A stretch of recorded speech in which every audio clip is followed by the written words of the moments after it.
Les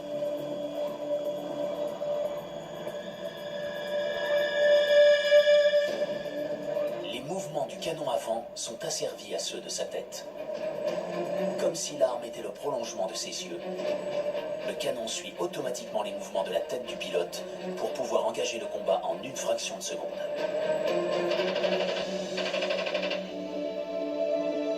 En plus des systèmes de visée intégrés dans le casque du pilote, l'hélicoptère est équipé d'un viseur de haute technologie, le Strix. Il est équipé de différentes voies, une voie jour TV, une voie thermique, mais également d'un module laser qui permet de télémétrer pour avoir la distance et de désigner l'ensemble des armements. L'image du viseur va pouvoir être projetée sur les écrans qui sont situés devant moi. Pour 2 km, on a un pick-up avec un servant qui va vers dans 6 heures. Ces images ont été prises lors d'une opération de reconnaissance antiterroriste en Afrique. Elles sont filmées à plus de 1500 mètres de distance. On va jeter un coup d'œil dessus. La caméra du Strix permet de zoomer sur les détails de la scène tout en maintenant l'hélicoptère à distance de l'ennemi. Toujours la même zone, proximité commencement des deux wings. De nuit, la caméra thermique révèle la moindre parcelle de chaleur dans l'environnement.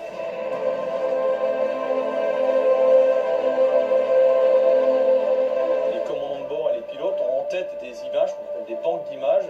Ils savent ce qu'est la forme d'un fantassin qui se cache avec une mitrailleuse dans un fossé, ou quelle forme a un pick-up qui est caché par des bâches dans la végétation. Ils savent quelle forme cela a, et une fois qu'ils ont un doute, ils concentrent un peu, ils zooment sur cette zone, et ils précisent leur renseignement. Et une fois qu'ils ont ce qu'on appelle la PID, c'est-à-dire la Positive Identification, et que le commandement leur a donné toutes les autorisations de tir, à ce moment-là, ils délivrent des feux. Ok, c'est bon, ça s'est arrêté maintenant, début du tir. Stable. Ok, non, je touche à rien, un crocodile. Rempli, non.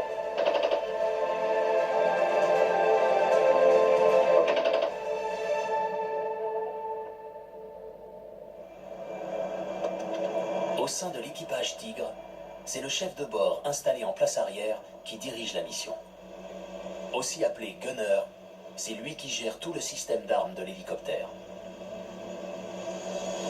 Quand on est installé en place arrière, tout d'abord, on a les commandes de vol, tout comme le pilote. C'est-à-dire qu'en cas de souci, on est capable de reprendre les commandes à n'importe quel moment.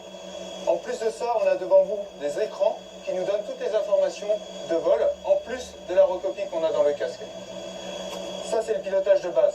En plus de tout ça, on peut également gérer son système d'armes grâce à ces deux poignées qui permettent, grâce aux différents boutons, de gérer ces systèmes d'armes, mais aussi le viseur principal que j'ai au-dessus de ma tête, avec un certain nombre de boutons ici, qui ont chacun des directions dans lesquelles on peut appuyer et qui vont permettre de changer les champs du viseur, de changer son grossissement, et je vais pouvoir, in fine, tirer mon armement en appuyant sur ce bouton caché avec du rouge dessus.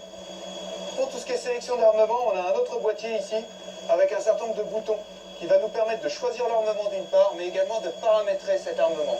Que ce soit la roquette, où je vais choisir le type de roquette, que ce soit le canon, où je vais choisir la longueur de la salve, le missile Hellfire, qui a plein de réglages possibles, ou même le missile Mistral également. Je vais configurer mon armement grâce à ce boîtier ici.